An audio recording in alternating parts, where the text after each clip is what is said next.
Hi everyone, welcome back to the final Rick and Morty Season 3 recap. Last one! Yeah, until Season 4, which... In 7 years? There's no way we're still going to be dating, right?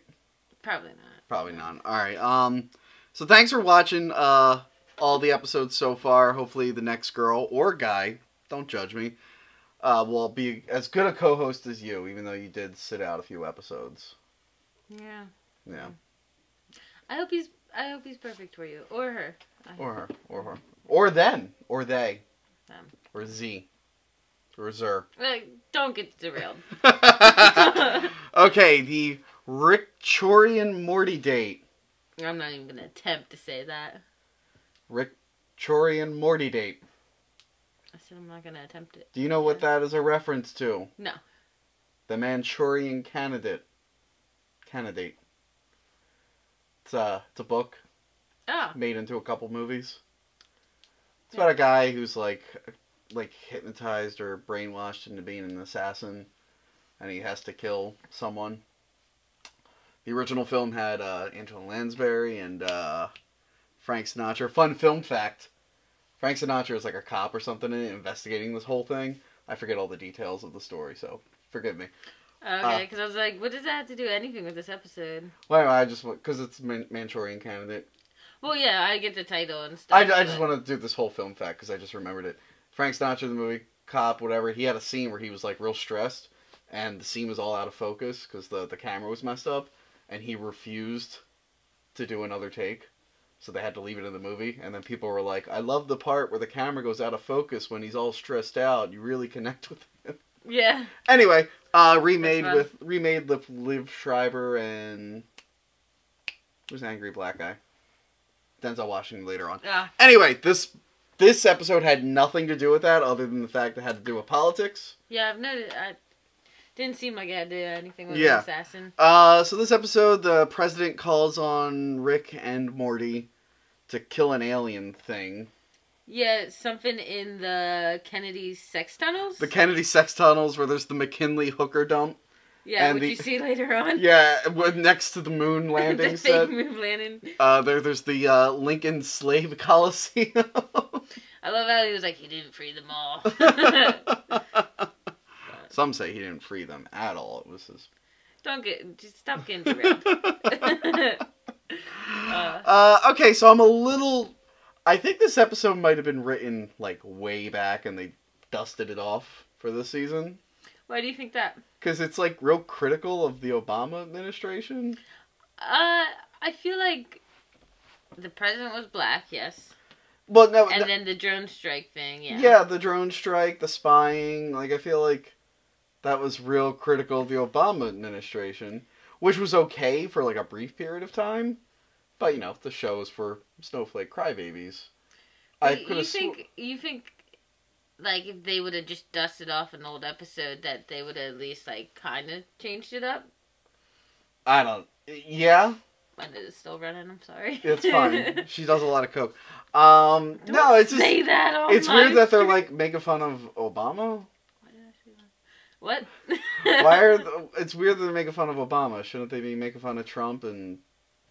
have Trump Well, they in did there? that last episode with the fake news thing, so I guess... Yeah, I don't think you're allowed to make fun of Obama anymore. When Trump won, you were supposed to forget about all the awful stuff Obama did.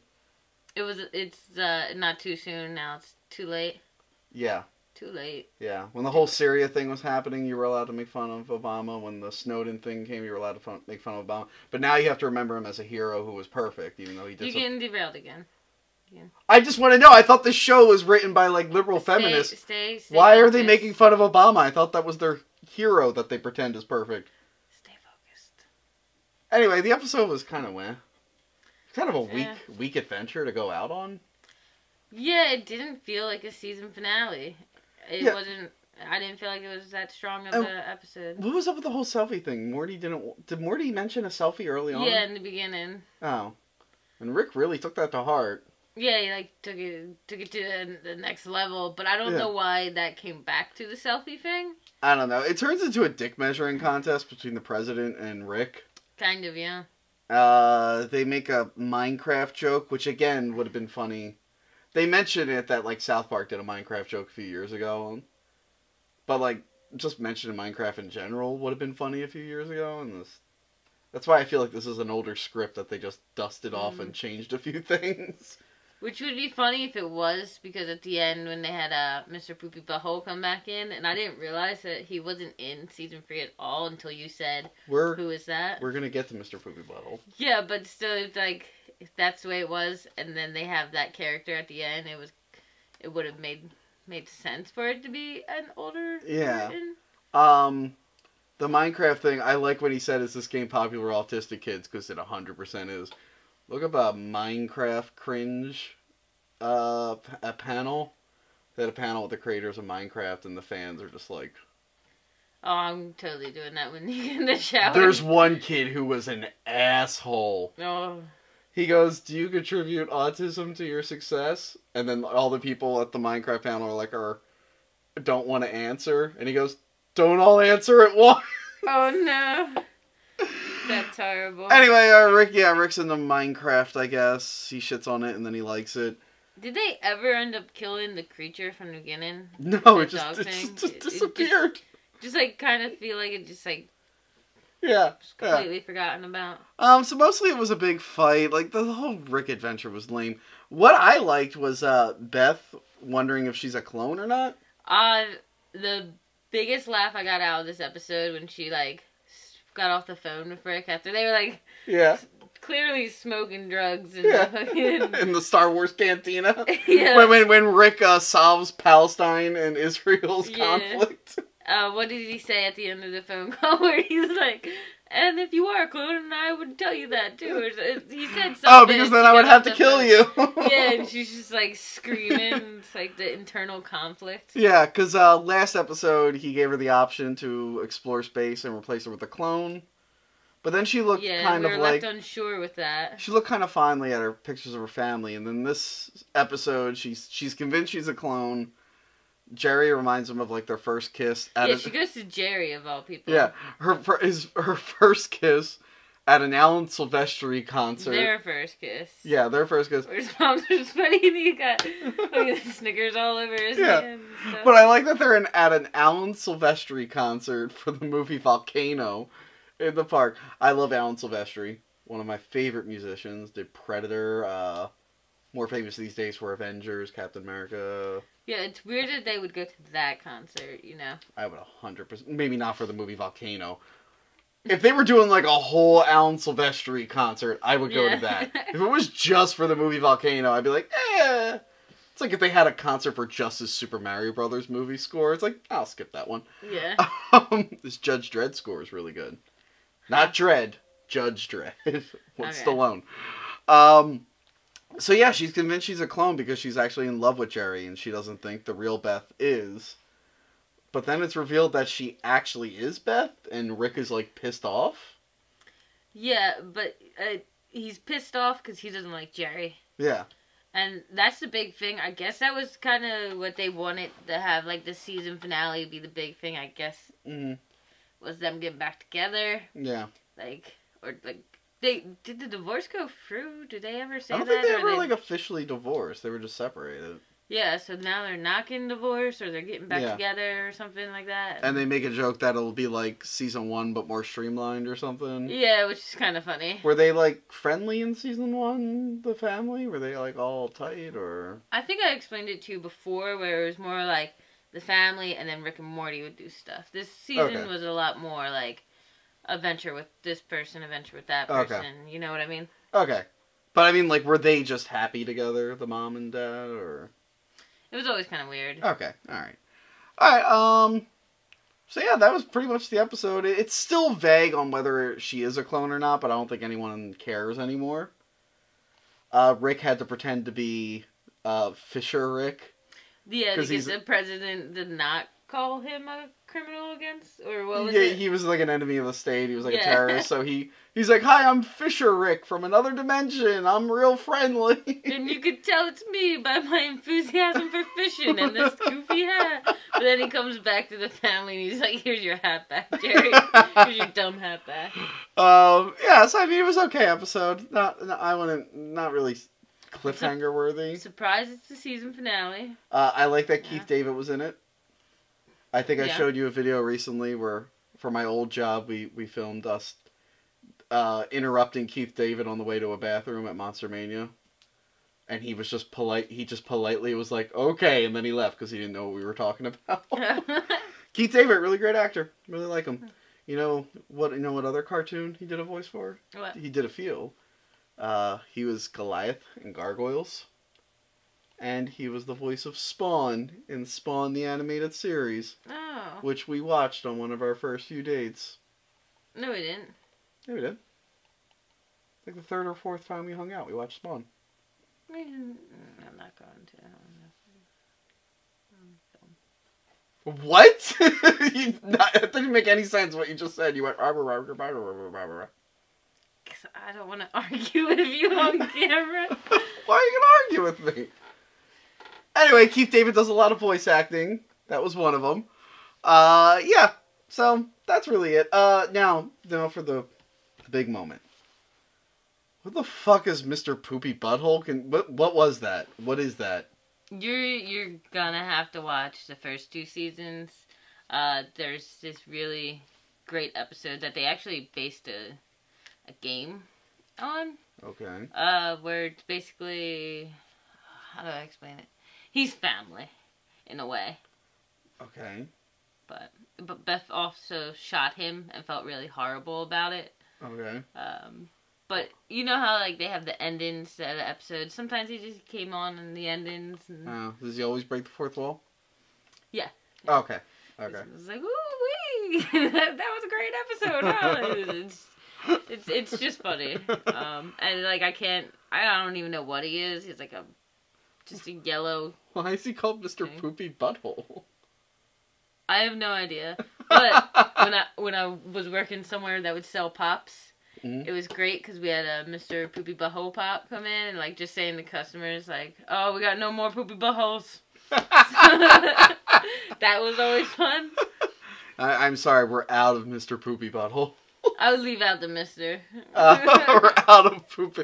Like, no, we have plenty of poopy buttholes. We just don't have Mr. Poopy. There's only one poopy butthole here. And it's not for sale. Okay, so season 3 was an interesting experience for me. Like I said, I will go back and watch season 1 and 2 at some point. They're definitely worth it, season 1 and 2. And they're only like 10 episodes, so I feel like I can 10 each. breeze through it like that. How did you feel about season 3 overall, and how it compares to the other 2? Overall, I think I'm gonna have more time to like digest each episode. That's not how this show works. It's our immediate reaction. I'm just saying that I fell in love with season 1 and season 2 episodes, like over watching them and like getting more of the jokes at the time. And like they now have a special place in my heart where this one's still like fresh. Maybe I don't like it as much as I like the first 2. You know, that could definitely be a real possibility at this time. Yeah. I think the best thing this whole season was, 1, the Mad Max episode. Yeah, they did have really good, solid episodes. But that's just because I really like Mad Max. It could have been anything. Star Wars Rebels had a Mad Max episode. Huh. You wouldn't think it did, but it did, and it was actually one of the best episodes. Anything with Mad Max. Oh, we're invited to a Mad Max screening, by the way. I gotta tell you about that after this. Okay. You guys aren't invited, I'm sorry. And the smudge. The man on the moon who turned out just to be a smudge during the... That was really funny. That, I think, was one of the funniest things I've seen in a while. Like, just funniest things in general I've seen in a while. Some would say he looked like a smudge. Some said he looked like a smudge. I catch myself just saying smudge and laughing. Looked like a smudge. Off the top of my head, I don't think I can name a favorite episode yet. Yeah. But yeah, I had a lot of fun. I will watch season 4, which will probably take forever. They keep joking about it. What was the gap between 2 and 3? It was long, or? if I remember correctly, it might have been like 2 years. Oof. And they kept announcing dates, and then it would be put back, I believe. Wait. This show hasn't been on for 2 years. And in that time, people did not stop shutting up about it? It might have been closer to maybe a year and a half. Still. Man, people really like this show. It gave a lot of time for it to gain momentum. I will give it that. That is true. It's kind of like when Family Guy originally went off the air. And people were like real hyping it, and then it came back, and then it sucked. I do want to say, it's been an interesting experience with the fans. There is currently a video right now by Film Theorist that has millions of views on whether or not Pickle Rick is physically possible. I didn't click on the video. I'm hoping to God it's just clickbait, and they go, of course not, but what in it, blah, blah, blah. But if it's like an actual in-depth analysis, if a pickle could hypnotize a rat and use its brain to... Yeah, and like I said earlier when you mentioned that, it's almost... The fan base is almost kind of killing the show for me. Yeah. Make sure to like and subscribe. Thumbs up the video. Rick and Morty fans. I mean, I love Rick and Morty fans. They're great, right? Yeah, let's just wait for all the comments to tell us how wrong we are. Yeah. Look, I'm just saying, BoJack Horseman fans don't get this angry. You know what I mean? No, because I haven't actually met, like, a decent amount of BoJack Horseman fans. You know? BoJack Horseman fans are just sad. Aren't we all? Not me. I enjoy it. I'm a fan and I enjoy the show, but a lot of people I know Well, you're usually sad. I'm a very happy guy. No, a lot of people I know who are really into BoJack Horseman are like all the ones who are depressed all the time. Oh, yeah. But it's a funny show. Better than Rick and Morty. So yeah, this was fun. I can't wait to do more recaps of other shows. If there's a show coming up that you want us to watch, even if it's one we've never seen before, and it has a strong following, I'm not gonna recap like NCIS. Is that show still on? I don't think so. I'm not going to recap a show that only grandmothers watch reruns of on TNT. Yeah. Let us know what you want us to recap. Thanks for watching. I can't wait to not have to do this anymore. I mean, I've had a really great time doing every single recap so far. Not every episode. Thank you. So, thank you. I know it was very hard for you to be consistent. You're like the writers of Rick and Morty. All right. Thank you, everyone. Like, share, subscribe, and all that stuff. And or don't. Now I can't wait to see why I get yelled at for that spawn comment. Bye.